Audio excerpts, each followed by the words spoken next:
Think about the last time your Wi-Fi went down, or your phone battery died, or the grocery store ran out of your usual brand. How did it feel? For most of us, it felt like a crisis. Not a real crisis, but it felt that way. Now ask yourself, why does a world filled with backup systems, safety nets, and endless options feel so fragile? If you've ever felt like modern life is somehow both easier and harder at the same time, you're not imagining it. And by the end of this video, you'll understand exactly why. Drop a comment right now if you've noticed this paradox in your own life. I want to hear your story. The comfortable cage. Modern life feels safe. Look around you right now. Climate control keeps the temperature perfect. Food appears with a few taps. Information flows instantly. Danger feels distant. We live in the most physically secure era in human history. And yet, people are more anxious than ever. Systems fail more dramatically. Small problems trigger disproportionate reactions. Something doesn't add up. This isn't a moral failing. It's not that people today are weaker or less capable. It's something much more fundamental. We built a world that removed all friction and didn't realize friction was load-bearing. The silent trade. Every innovation promised the same thing: make life easier. Remove the cold, eliminate the weight, automate the effort, outsource the risk. And it worked.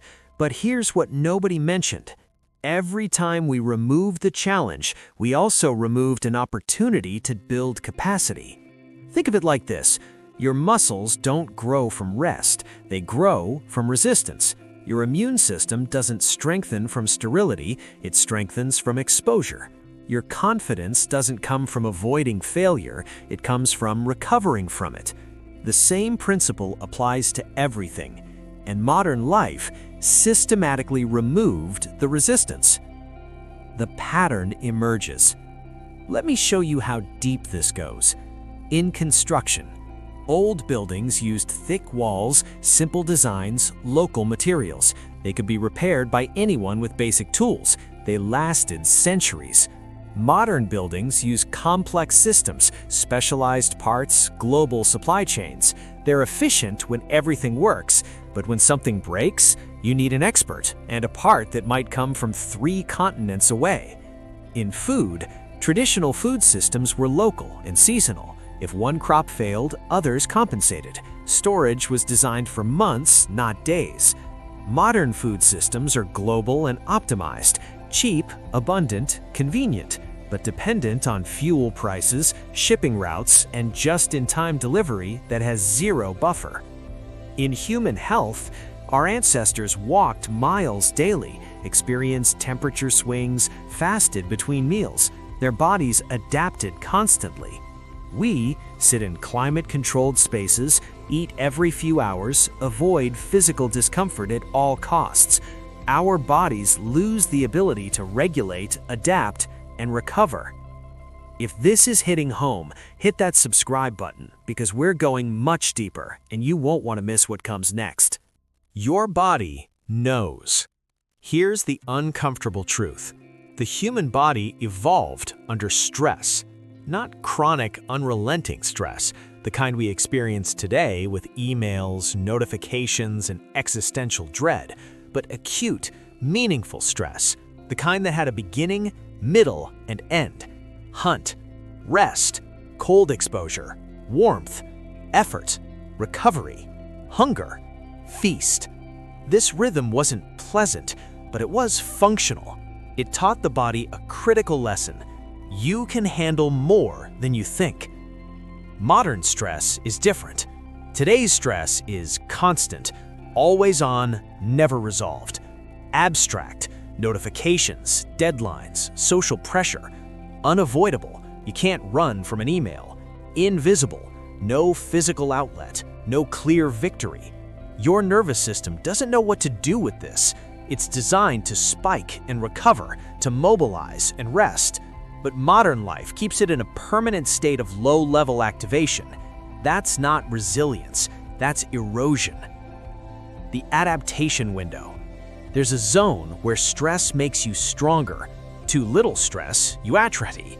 Too much stress, you break. But the right amount of stress, followed by recovery, you adapt, you grow, you become more capable. That zone is called hormesis. In modern life, either avoids it completely or pushes you so far past it that you never recover. Cold showers? Too uncomfortable. Skipping a meal? Dangerous. Physical labor? We have technology for that. Boredom? Here's a screen. We removed every opportunity for small, manageable challenges. And when big challenges come, and they always do, we have no practice. Comment below. What's one small challenge you've intentionally added back into your life? I'm curious what's working for people. The body becomes defensive. When you remove stress completely, the body doesn't relax, it becomes hypersensitive. Minor temperature changes feel extreme. Slight hunger feels unbearable. A bad night's sleep feels catastrophic. Your tolerance shrinks, not because you became weak, but because your environment never asked you to be strong. Efficiency versus durability. Let me introduce you to two design philosophies. Durability. Build it thick, build it simple, build it to last, except that it's slower and heavier, but it works when things go wrong. Efficiency. Strip away everything unnecessary. Optimize for speed and cost. Make it lighter, faster, cheaper. But it only works when conditions are perfect. Modern civilization chose efficiency, not out of malice, out of economic logic. Efficient systems cost less, they scale faster, they generate more profit. But here's the catch: efficient systems are fragile by design. The hidden cost. Old systems had slack built in, extra food stored, redundant tools, local knowledge, buffer capacity. Inefficient? Yes. Wasteful? Maybe. But resilient? Absolutely. Modern systems removed all slack. Just-in-time inventory, specialized expertise, single points of failure, global dependencies. Efficient? Incredibly. Profitable? Extremely. Resilient? Not even a little.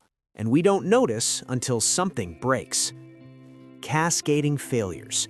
When systems are tightly coupled and highly optimized, failures don't stay isolated. One supply chain hiccup, empty shelves nationwide. One power grid failure, entire cities dark. One platform goes down, millions of businesses paralyzed. The more efficient we make systems, the more catastrophic their failures become. This is not a bug, it's a feature of optimization. The illusion of control. Modern life gives the appearance of control. Apps, dashboards, tracking numbers, backup plans, but real control means the ability to function when systems fail. And that ability has been systematically outsourced. Can't start a fire? Can't grow food? Can't repair a tool? Can't navigate without GPS? That's not control, that's dependency dressed up as convenience. If this is making you rethink how you live, share this video. More people need to understand what's really happening. Why small problems feel huge. Ever notice how a minor inconvenience can ruin your whole day? Traffic, a delayed package, a rude comment online. It's not that you're oversensitive, it's that you have zero practice with discomfort. When your baseline is total comfort, even slight friction feels catastrophic. It's like living at sea level your whole life, then trying to breathe at altitude. The air hasn't changed, your capacity has. The confidence crisis.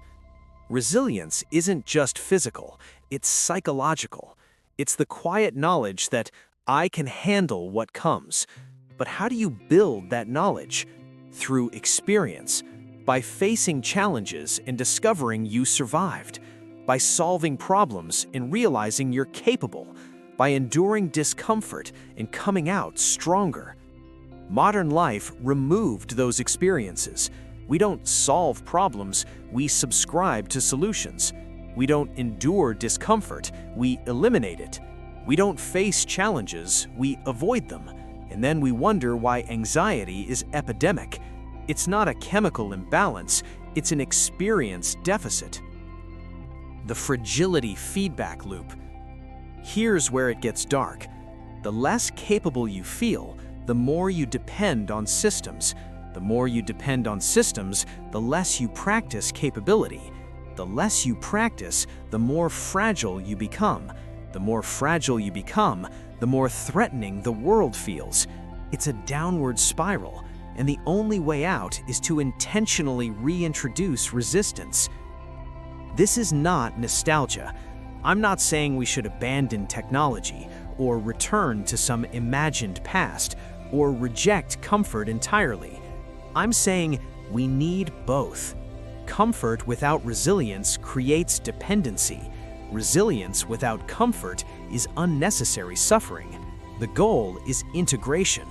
Use technology, enjoy comfort, but don't let them replace your capacity to function without them. Comment, are you team comfort, team resilience, or team we need both? Let's hear it. Seeing the pattern. Once you understand this framework, you see it everywhere. In relationships, people avoid conflict, lose the ability to repair. In work, automation increases, skill development decreases. In health, comfort rises, metabolic flexibility collapses. The pattern is fractal. It repeats at every scale, and the solution is the same. Reintroduce manageable stress. Build capacity, practice resilience. Practical resilience. This isn't about becoming a survival expert. It's about small, intentional challenges. Skip a meal occasionally. Let your body remember hunger isn't an emergency. Take a cold shower. Train your nervous system to recover quickly. Fix something yourself. Rebuild the confidence that you're capable. Walk instead of drive sometimes. Reconnect effort with outcome. Sit with boredom. Stop reflexively reaching for distraction. None of this is extreme, but all of it matters, because resilience isn't built in moments of crisis, it's built in moments of choice. The deeper point. This video isn't really about cold showers or old buildings. It's about a fundamental question. What kind of human do you want to be? One who needs everything to be perfect, or one who can adapt when things aren't? There's no judgment either way, but there is a consequence. The real cost. We didn't gain comfort for free.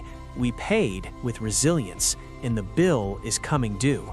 Not in some distant future, right now, in anxiety rates, in system failures, in the quiet sense that something fundamental has been lost. The choice. But here's the good news. Resilience can be rebuilt. Not overnight, not without effort, but it can be done. One small challenge at a time, one intentional discomfort at a time, one moment of choosing growth over ease. The invitation. Humans were built to adapt, but adaptation requires resistance. Remove resistance completely, and nothing grows stronger. The world is shaking. It always has been. The question isn't whether challenges will come. The question is, will you be ready? If this changed how you see modern life, do 3 things. 1, subscribe, because we're exploring ideas that don't fit anywhere else. 2, comment. Tell me one way you're rebuilding resilience in your life. 3, share this with someone who needs to hear it.